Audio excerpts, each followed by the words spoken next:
inviting me along here tonight. I feel a little bit, it's always problematic when a politician kind of blows in and starts to talk about things that are technical, and we like to think that we're ahead of the game and all of that sort of stuff. I'm struggling. Paul mentioned 40 years. That seems to be a long time working with this technology, but I think I might be able to gain some initial respect by saying that I'm a former submariner, and so I've spent probably the last 30 years working in and around diesel electric submarines, where we spent most of our time completely underwater, running off lead acid batteries. And indeed I've also been across to Norway and done trials on Greek submarines that were hydrogen fuel cell submarines. And to answer your question about the benefits of hydrogen, hydrogen has a much better energy density than a battery does, and so for a certain amount of size, it has a particular energy density that might allow it to go further than a battery, and hence the longer range. So hopefully I might have won a little bit of technical respect just initially. Okay, so I'd like to start by paying tribute to the Australian Electric Vehicle Association, which on both a state and federal level has shown enormous thought leadership in relation to electric vehicles and the electric vehicle industry over a number of decades. You've advocated very strongly for electric vehicles and for the supporting industry potential. You've demonstrated how vehicles with internal combustion engines can be converted into electric vehicles in your own garages, and of course some of them are outside tonight. You made a valuable contribution to last year's Senate Standing Committee on electric vehicle industry in Australia. I do have a copy of the report, and if you haven't read it, one of the great things about Senate inquiries is we pull together a range of different perspectives from a whole vast sort of knowledge base that we have in the community. And always, if I want to know about a topic, I'll try and get a Senate report that goes into that topic, because it's just a fantastic summary of a topic, and normally then goes to some recommendations. In effect, and this, you can download this from the Senate website.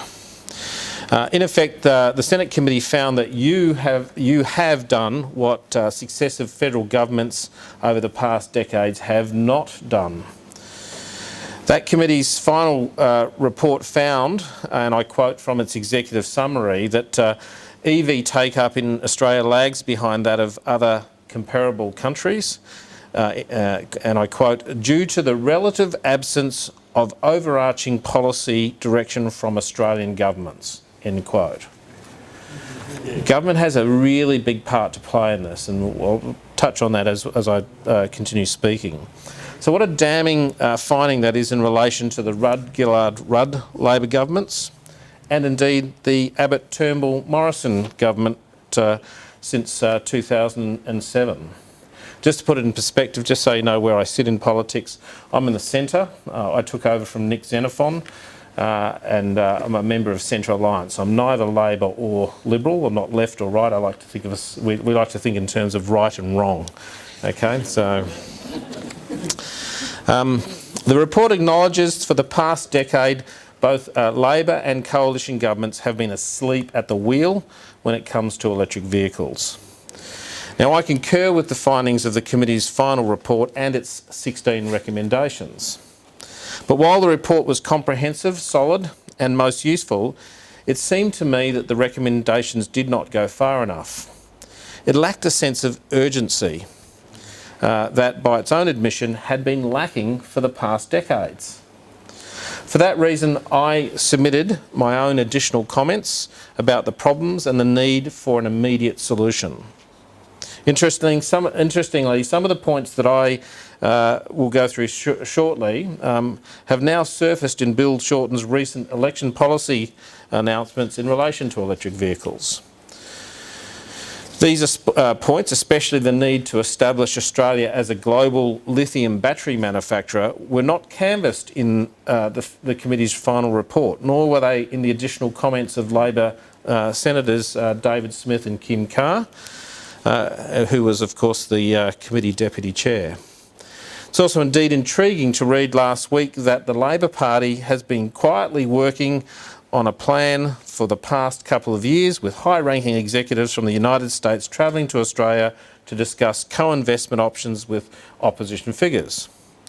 If that were the case, let me just say that this was not brought to the attention of the committee, and that personally I doubt the truth of the statement.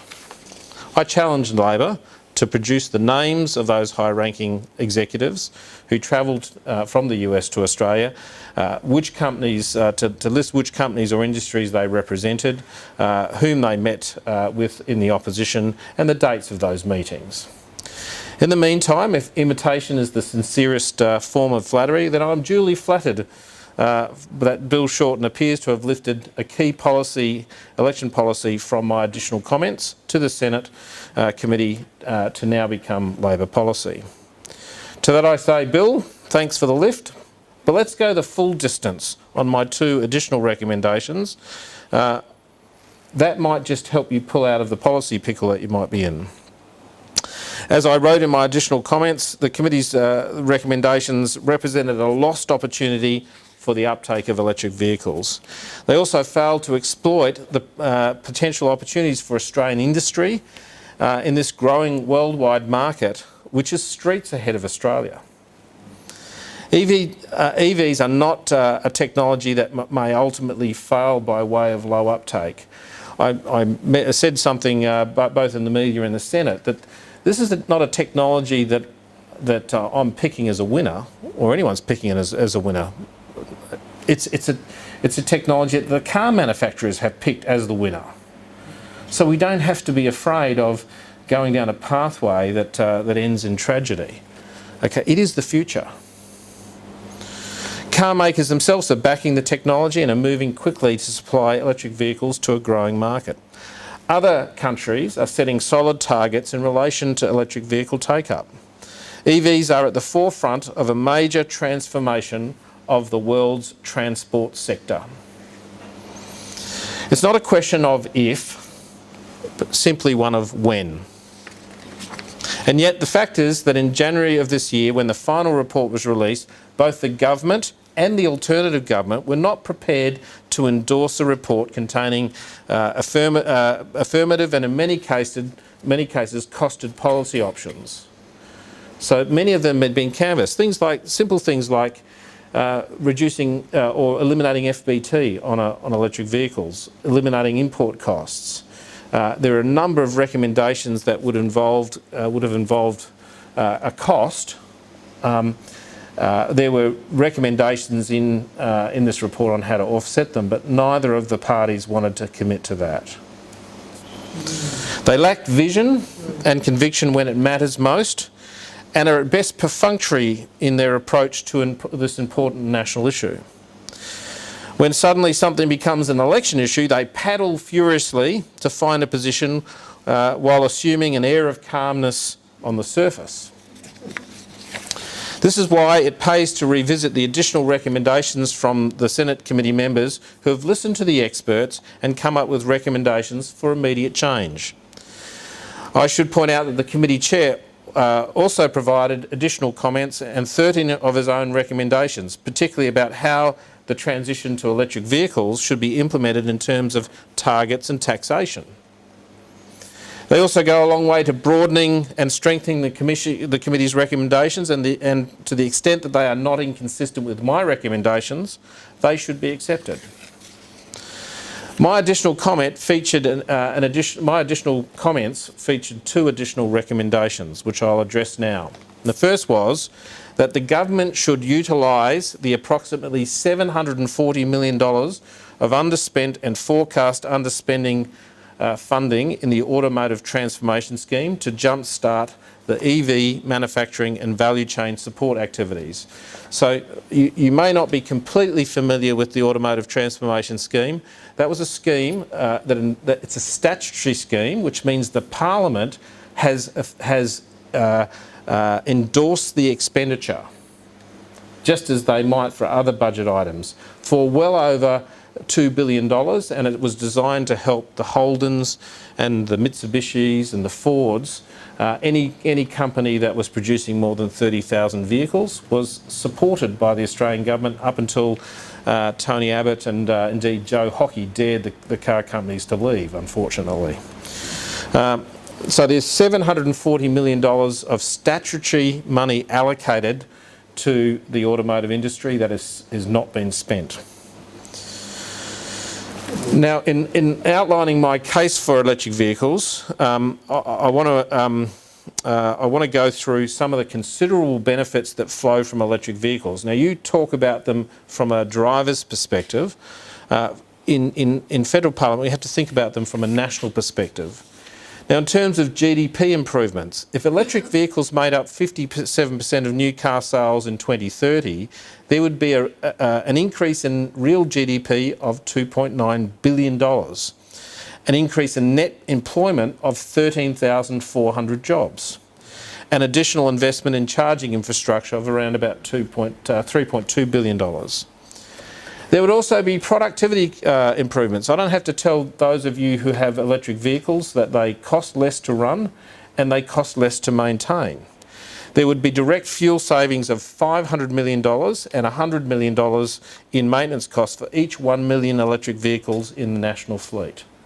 It's about making us able to work better and more efficiently. There are balance of payment advantages. Right now, we of course get most of our fuel from overseas. It is Australian money that goes overseas. There is the potential for up to $15 per annum in fuel import replacement and benefit to the balance of payments, with $8 billion transferred to the local economy. There are fuel security advantages. We have a requirement by way of treaty to have a 90-day storage capacity for fuel. We should be able to run our country for 90 days if the ships stop bringing fuel to this country, and we simply can't.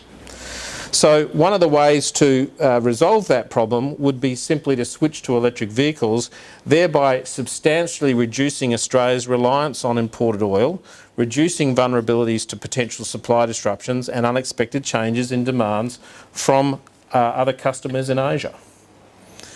Reduced greenhouse gas emissions. Transport, and in particular light vehicles, are the second largest source of greenhouse gas emissions in Australia. If we simply switch to EVs, we'd in some sense get a free kick in terms of carbon emissions. And particularly in the case of the coalition, and I'm neither coalition left or right as I suggested, but I've sat in the parliament watching us go from an EIS to a clean energy target to an NEG, for a national electricity guarantee, not being able to get that through a party room. It wasn't that Labor opposed, it wasn't that the Greens opposed, it wasn't that Centre Alliance, the party I come from, opposed that. Simply the Liberal Party couldn't get that through their own party room.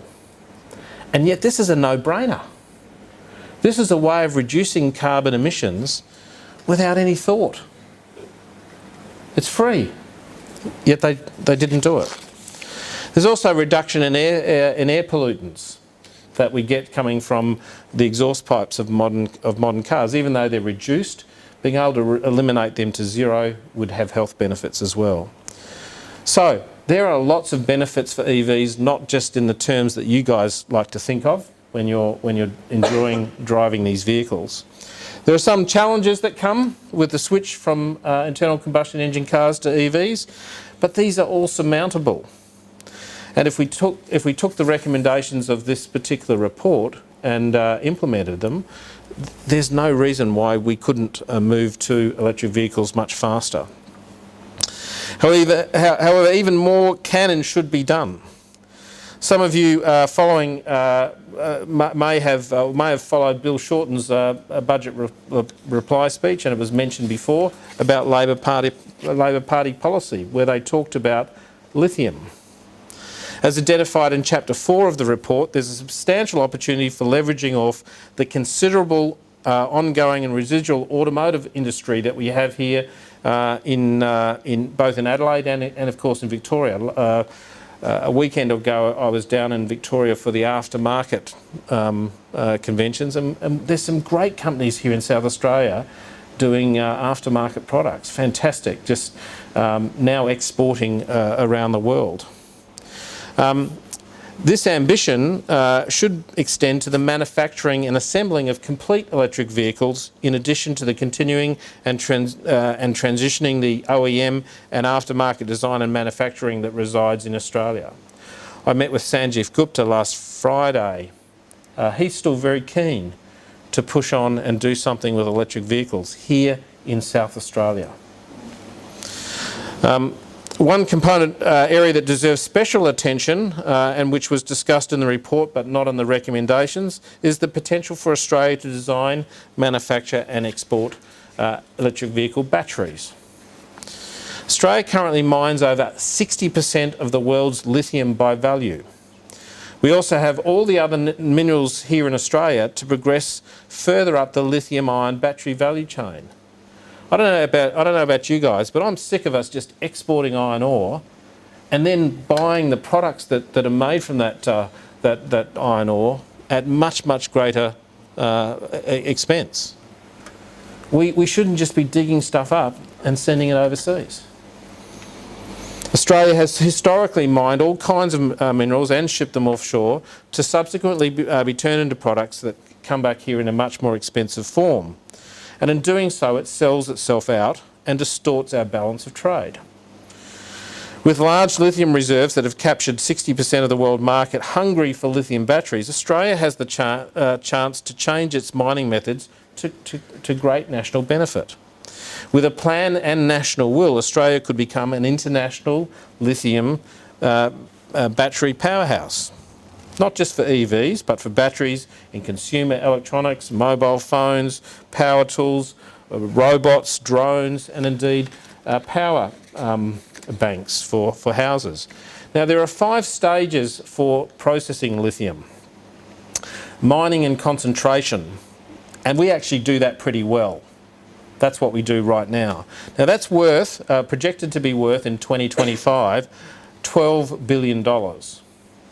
However, let's move up the value chain. Refining and processing at that same time will be worth $41 billion. The next stage, electrochemical processing, will be worth $297 billion. Cell production, $424 billion. And battery assembly, $1.3 trillion. Yet we seem to just be satisfied with that first $12 billion, just exporting the rocks. We don't want to just dig and export. That's not where the money or the jobs lie.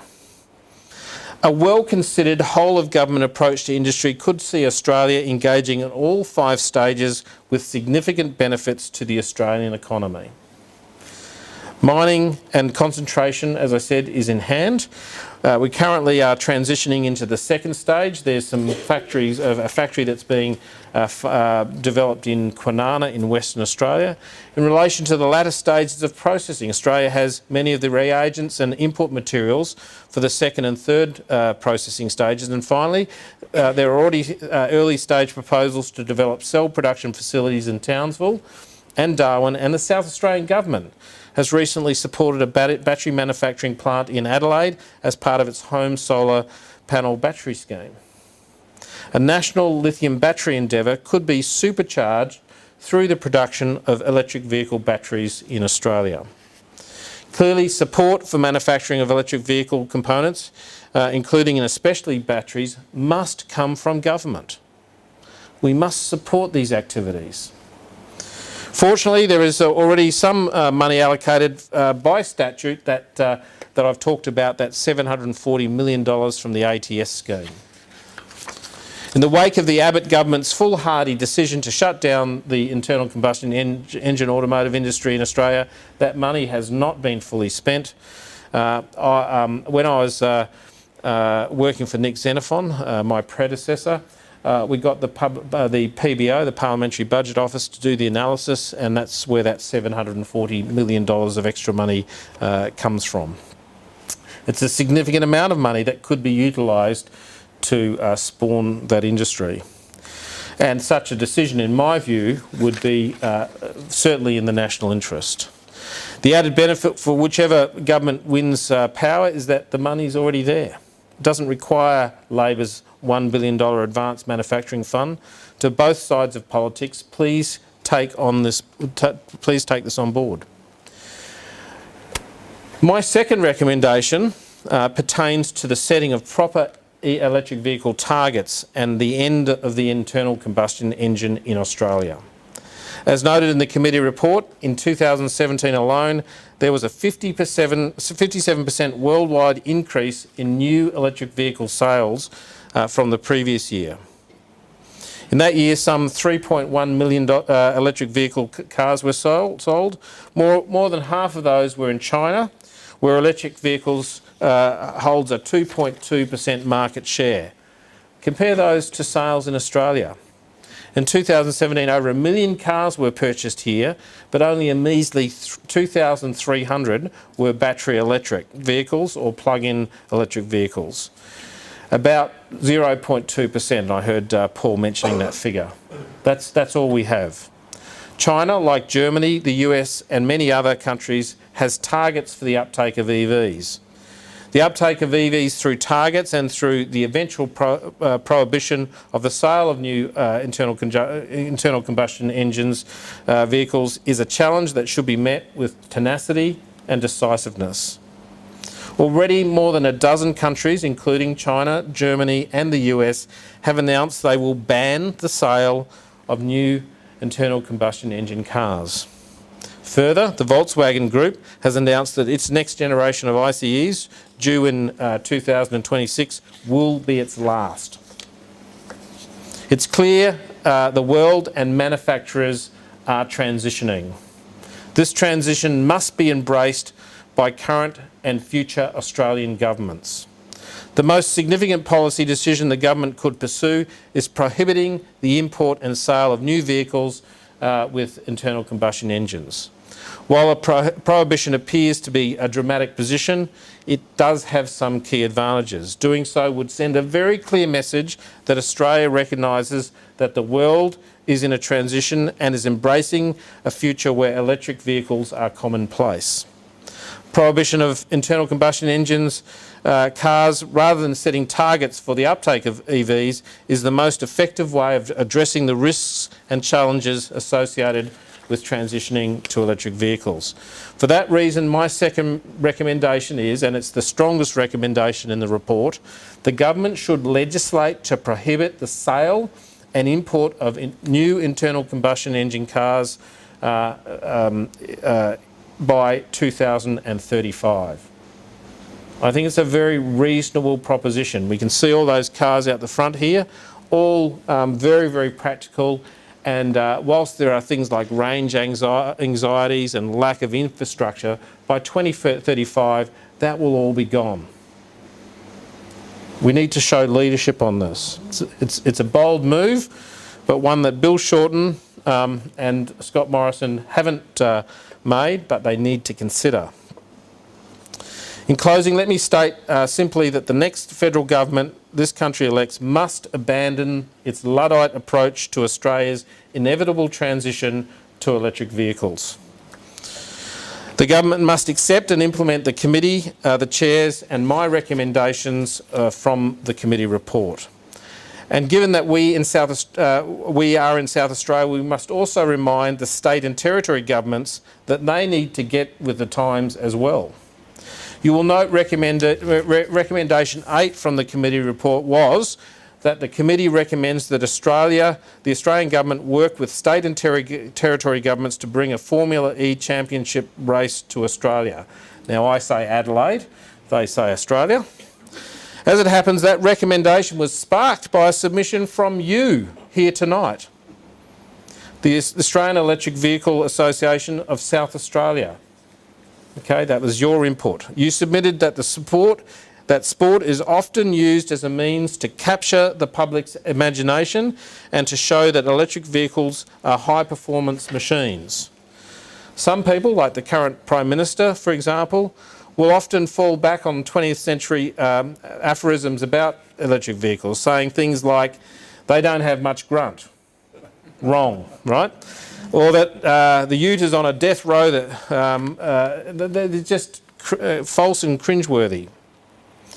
So let me read from your submission, which so neatly stated, by hosting a round of the Formula E in Adelaide,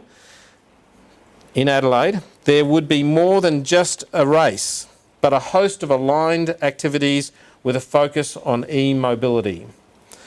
Racing also spawns innovation. For example, the Renault and Jaguar have used Formula E as a testing ground for their road-going vehicles, in particular for battery management. Your submission continued on and said, this event would dovetail nicely into electric vehicle manufacturing in the state, as innovation demonstrated on the tracks has the potential to be transferred quickly to road-going vehicles. By hosting a round of Formula E in Adelaide, it would build on Adelaide's rich history of staging major motorsports events and see Adelaide become the focal point for electric vehicles within the region. So bravo to you, making that recommendation to the Senate Committee. You are you are behind this idea of bringing Formula E race to Adelaide. So is the Senate Standing Committee. So is Wireless Steelworks saviour Sanjeev Gupta, who I met, as I said, on last Friday. So is Adelaide-based tech entrepreneur Valdis Dunas, who is also co-chairman of the Australian Formula E Committee. So is Formula E's head of partnerships, David Warren, who told the ABC that Adelaide is the preferred venue for a race in Australia. He said, Adelaide has the experience of hosting large motorsport events, but at the same time, I think there is an attitude of embracing the future. Unbelievably, the Luddite South Australian Liberal government does not have the attitude of embracing the future. Tourism Minister David Ridgway rejected the proposal as being too expensive. He said, we will continue to have open dialogue with Formula E participants, and if and when it becomes a viable option for South Australian taxpayers, we will consider it. Memo to Mr Ridgway, it's a viable option now. Read the reports and do your homework. The V8 supercar street circuit race your government now subsidise is on borrowed time. For all the right reasons, the Formula E race is the way of the future. It could just provide the momentum to drag us from the back of the pack and much closer to pole position where we need to be.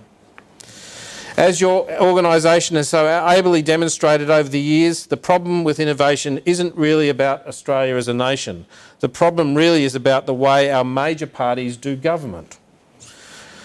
Crossbench MPs, such as myself, are often maligned, and sometimes they deserve being censured, as happened just recently. However, among their numbers, there are those who are doing diligent and invaluable work on this and many important issues.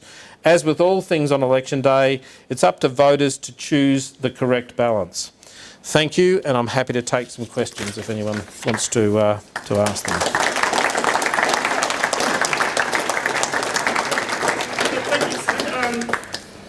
I've got a question to start with.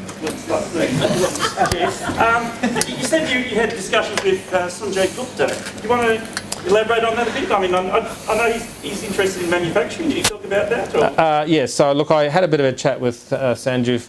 You know, one of the things I've done over the last few weeks where I haven't had to be either sitting in Canberra or indeed on a Senate committee somewhere around the country is I have travelled up to the north of the state. If you look at where we're at, this is quite exciting. We have Lee Creek Energy, who've discovered as much gas in Lee Creek as there is in the entire Cooper Basin. We've got there's 3,000 jobs. We've got Olympic Dam. I went to Olympic Dam just recently. Another 2,500 jobs that we're likely to see there. Sanjeev Gupta, his factory in Whyalla, another 2,000 to 3,000 jobs. We've got Iron Road on the Eyre Peninsula, perhaps Cape Hardy. We've got all of these fantastic projects, and that indeed was one of the things I was talking to Sanjeev about. But the topic of electric vehicles came up. He indicated to me he's very, very keen. Now, the way this works, just to explain how things work in Canberra, and I just hope the video doesn't go too far if I tell you how it all works. You might know that that South Australia has 11 members in the House of Representatives in Canberra, and that's it. Sydney, the reason for that is the House of Reps is population based. Every seat has about 110,000 people. Because we don't have a huge population, we get 11, and indeed after this next election, it's only 10. You'll have 10 people representing South Australia in the House of Reps. In Sydney, where they've got a population of 5 million, they have 25 members representing Sydney. They have, Brisbane probably has, I'm guessing, probably 15 to 20. Melbourne, again, 20 to 25 people. So we find the House of Reps is quite East Coast centric. And even if you've got someone like Penny Wong or Simon Birmingham advocating for South Australia, unfortunately what happens is in the party room, their numbers are small. So that switches us back to the Senate. Now, of course, the Senate has 12 senators per state. So we have just as many as New South Wales. We have just as many as Queensland. But more importantly, over the last couple of years, last few years, and this involves myself and my colleague Sterling Griff, we've had the balance of power. And what that means is that when we're considering legislation, we'll never vote for something we don't like. And we'll always vote for something that we think is really good. But often there's legislation where it's line ball. There's pros and there's cons. And when we're dealing with that sort of legislation, what we do is we'll sit down with government and we'll negotiate amendments to some of that legislation. And in some instances, we'll say to the government, in order to get us across the line, we're going to need something for South Australia. Some people call it horse trading. We don't like that. We prefer public interest extortion. Okay, but that's how we got the $68 million proton unit in North Adelaide. That's how we got. Unfortunately, it's fallen over. But Solar Reserve, the solar thermal plant that was going to be built in Port Augusta.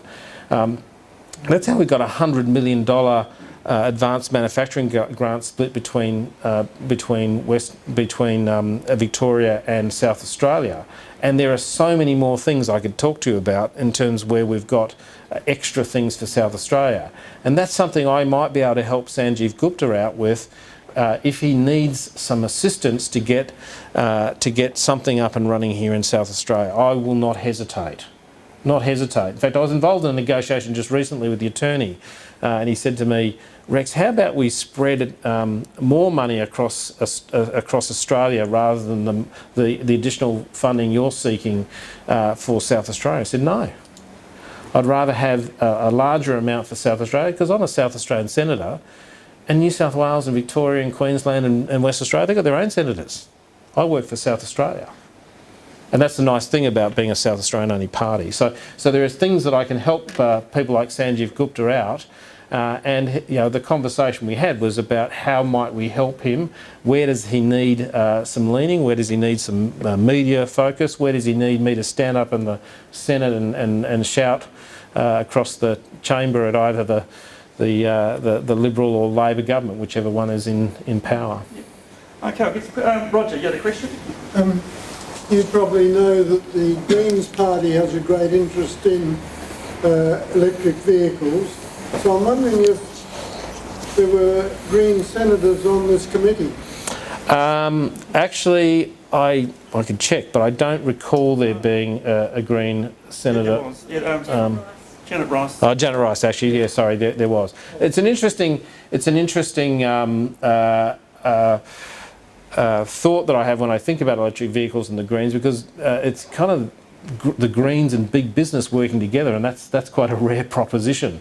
This is one area where the Greens can work well with the larger vehicle companies. Yep. Yep. Hi, we meet again. I was handing out, this is not paid for, this ad. I was handing out when we met Rebecca Sharkey and Brewer. Okay, yes, okay. A couple of, oh, I'm sorry. Can I use the mic? Oh, yeah, as long as not too many questions, go on. Yeah. No, Yep. I think one of the main problems for the government, especially this dinosaur government we've got, in one part of it. Is it a question or a statement? Yep. Over 60% in taxes from fuel sales, I think it's about 67%, go to the government. And they haven't worked out, and they don't know, is that true, that they haven't actually sat down and worked out how to get that from other sources? You might need a pencil. How is that going to be recouped?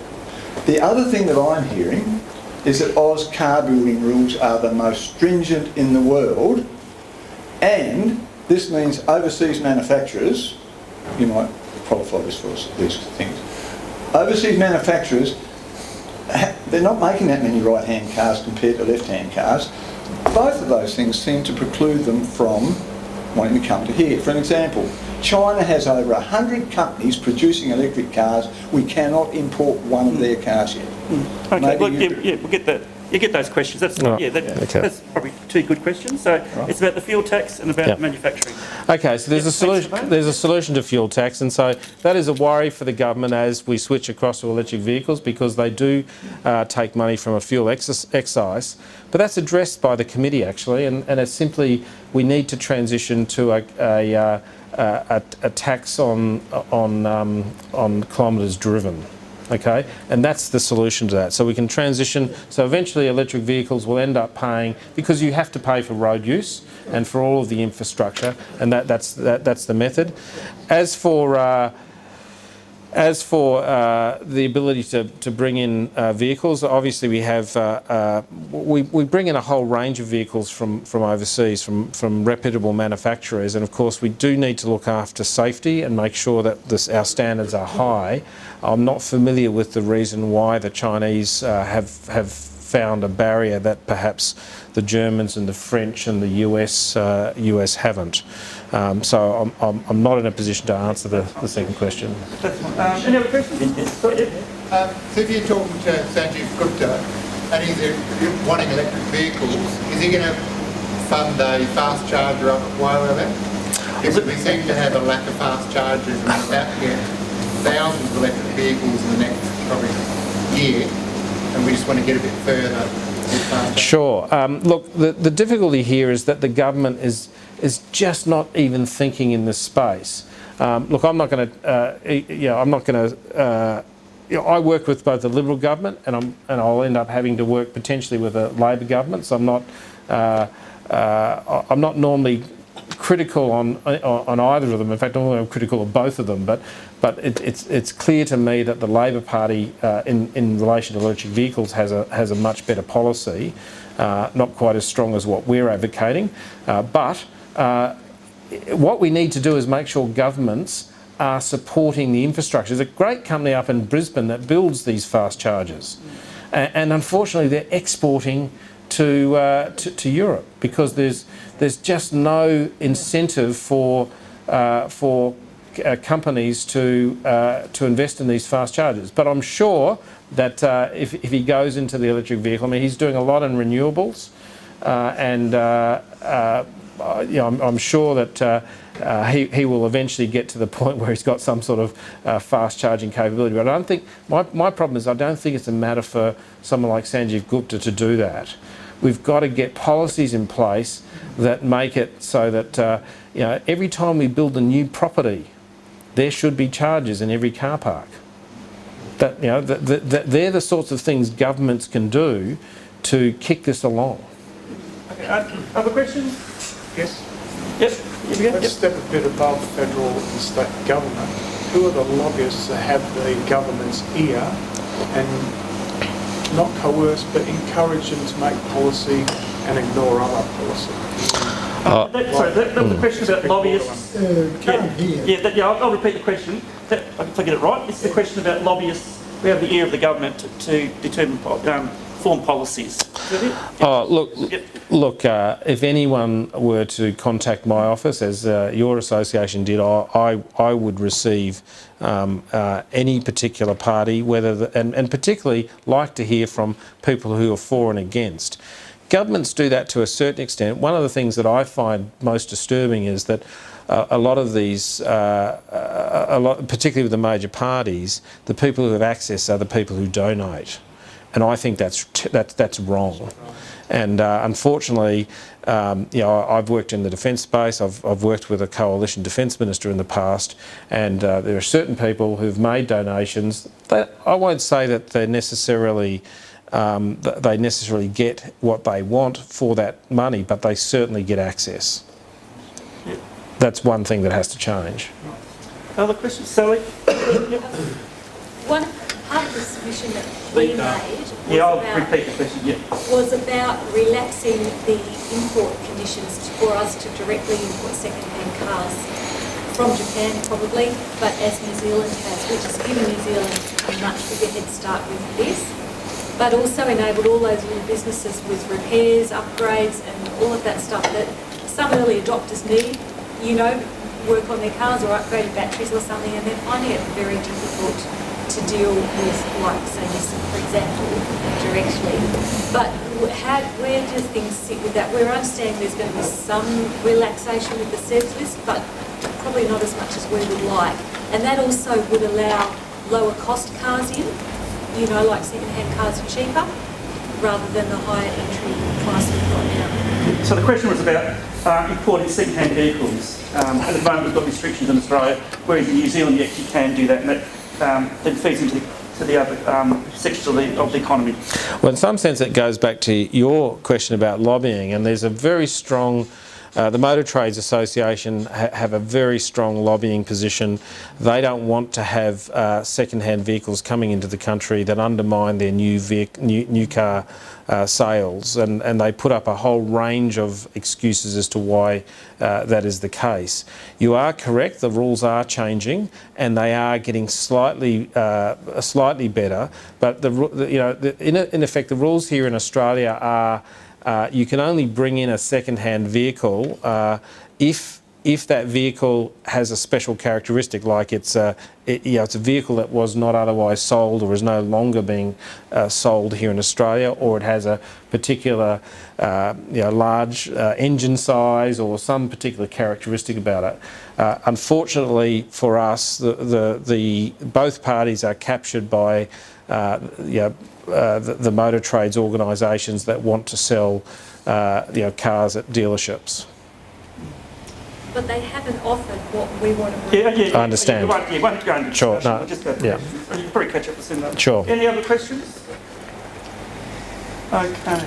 Well, hey, thank you. Yeah. Oh, sorry. Would you care to give us a quick synopsis of the phrase that you used, how Tony Abbott dared the automotive manufacturers to lead?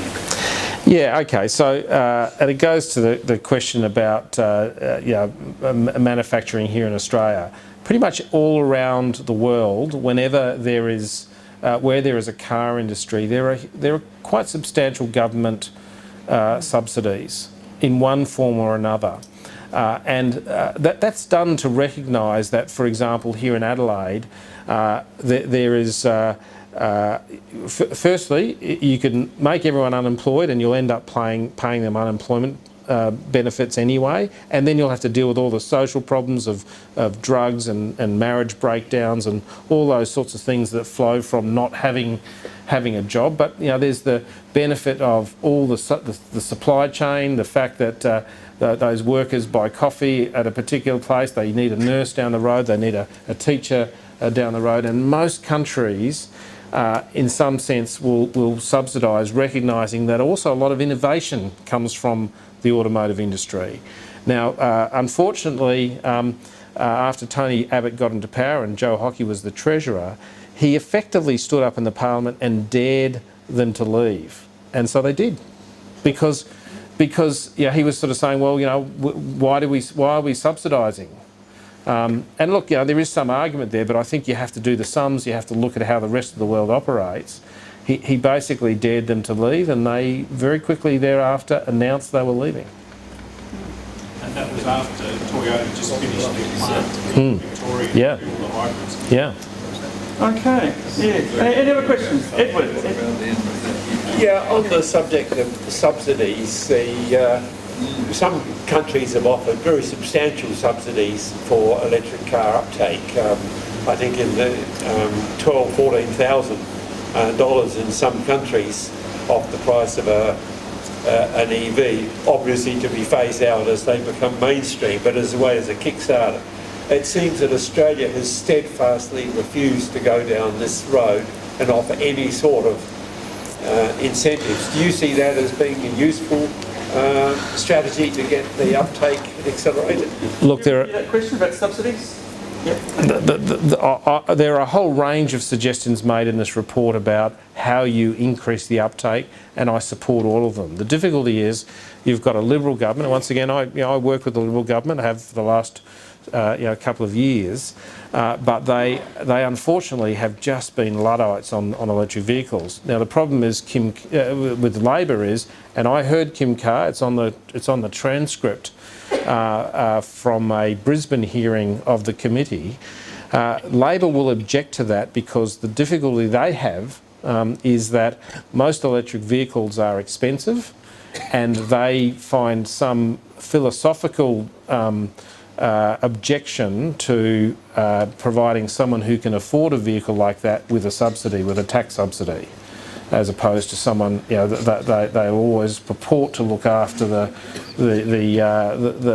low income earners, and so I don't think that's going to change. In my view, we should be subsidising the uptake, because we need to get ahead of the game. We are way behind, and there are so many benefits that will flow from these cars, and having these early adopters that then force these charging stations up in places like Whyalla make it so much easier for all the people to flow in behind, so that when the price does come down, all of the infrastructure is there for the regular person that may not be able to afford the higher prices. Yeah, sure. Well, but even solar panels, I mean, you have another problem there and I'm dealing with this issue now because one of the biggest issues we've got here in South Australia is electricity prices. You can say let's go solar, but unfortunately the people who can least afford the electricity can't pay they don't have a spare $5,000 sitting around for solar panels. Yeah. Good question here. Yep. And yet on that point, anyone that wants to buy solar panels can get cheap finance backed by the Clean Energy Finance Corporation. So you don't need $5,000, you don't need anything, all you need is the house to put it on.